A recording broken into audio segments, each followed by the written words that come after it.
Good afternoon, everybody. Thank you for the introduction. I have a presentation on the environmental challenges up to 2020, but first a short introduction about ECSA.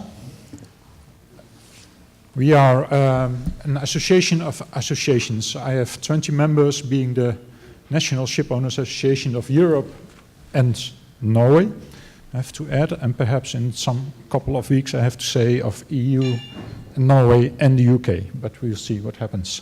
We were founded in 1965. What is it what we do? Very simply, we try to promote and protect the interest of European shipping. We're based in Brussels, currently 9 staff. In due time I will expand a little bit.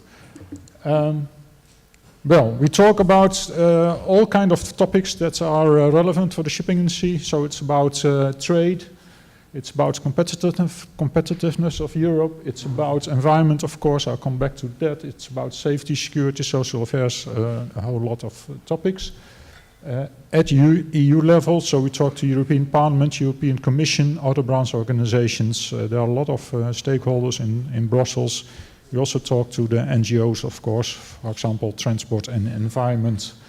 And for example, for the Commission, we are the point of contact when they want to speak to the shipping industry. They contact us. What is European shipping industry about? I think this is very relevant.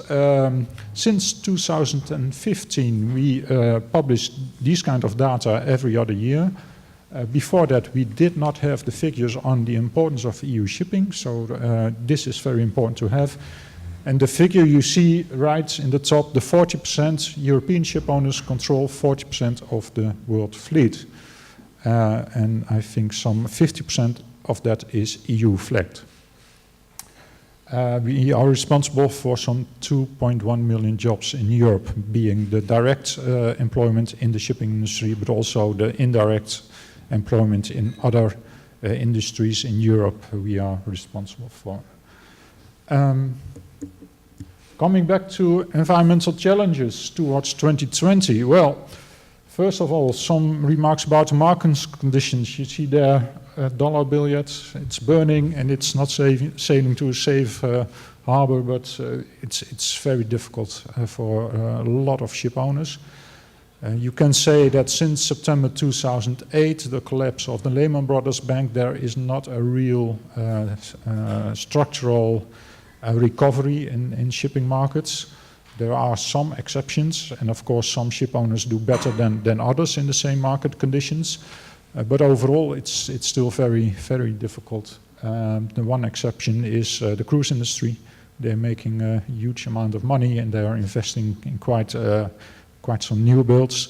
And also the offshore wind energy is doing rather well with all the new windmills being built.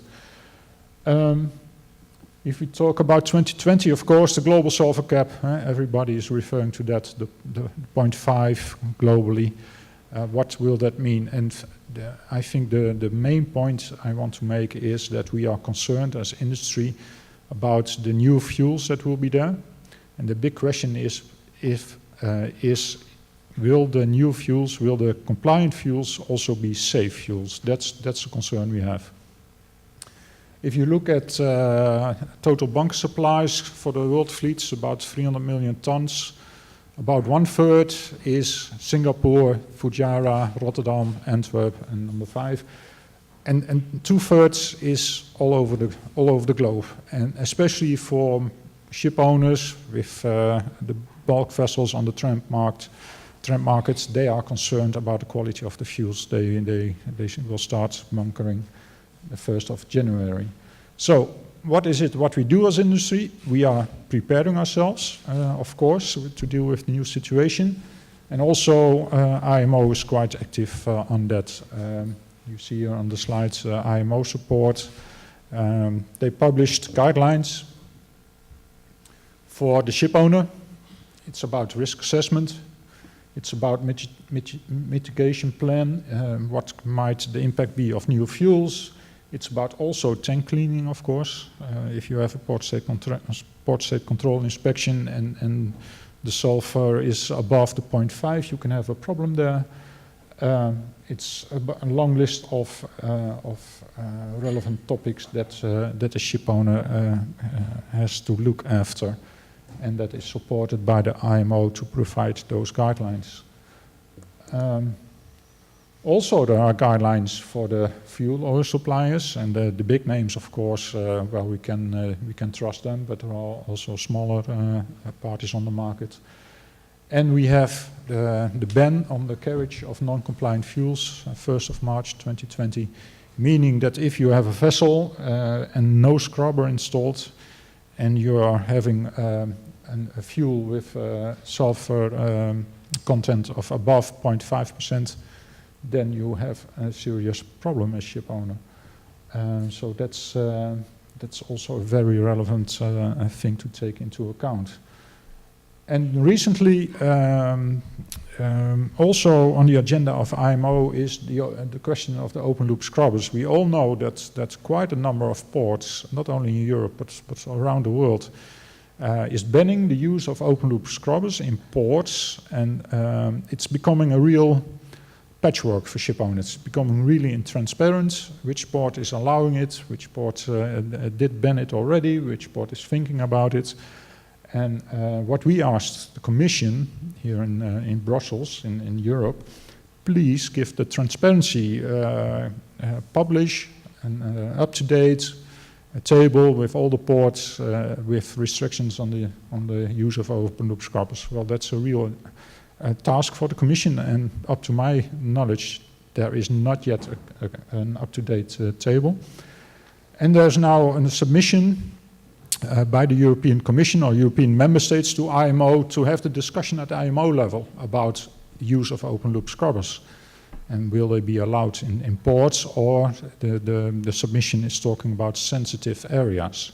So it could be ports, but it could also be coastal waters, or even a little bit more than that perhaps. I think it's very important to have that discussion about this topic at IMO. It's of course also very relevant to not to punish those ship owners that invested in open-loop scrubbers. And if you look at press articles, the investments are ongoing in open-loop scrubbers.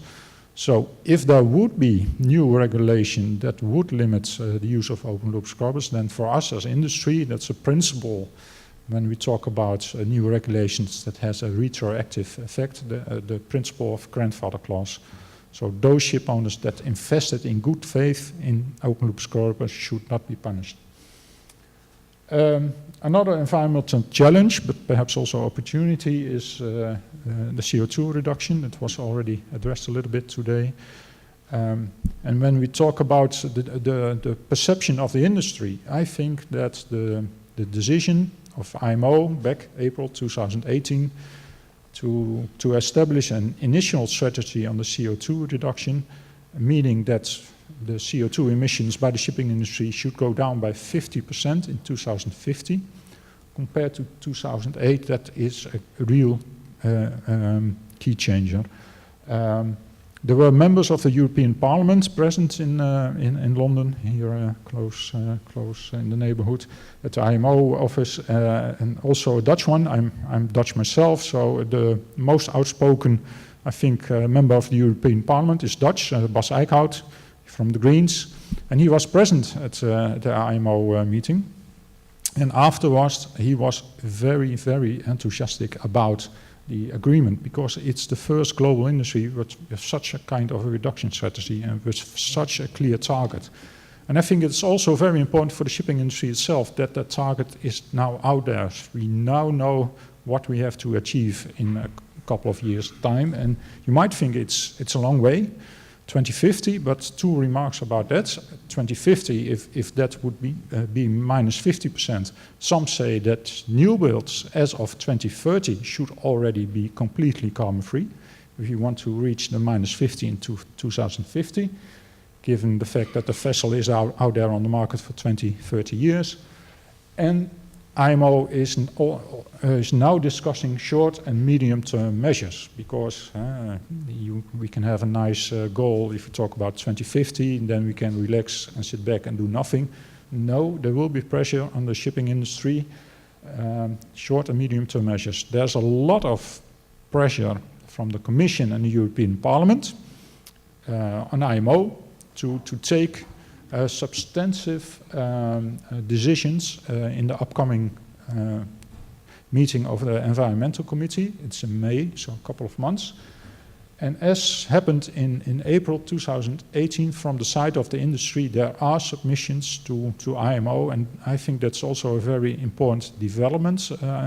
If I compare the shipping industry with 5 years back, we are now steering the discussions because we are submitting submissions to IMO about what we think as industry is possible when we talk about CO2 reductions, and that's very important. Because in IMO, on the one hand, you have the very proactive countries being European member states, and on the other hand, you have countries like America, Argentina, Brazil, etc. And the decision in April 2018 was based on the submission by the industry, and that gives the good impression that if we, as shipping industry, come forward with proposals by our own, that they can really influence the decision making by IMO. Short, medium-term measures, that means that the shipping industry really has to deliver before 2023. And in 2023, the IMO will decide on the final reduction strategy, so up to 2050. And it now says at least 50%, and who knows what happens in the coming years, and perhaps the percentage might come up. And I think it's also very important to say that the IMO decision is also about a full decarbonization of the shipping industry as soon as possible. And that's 13 seconds left. Thank you very much.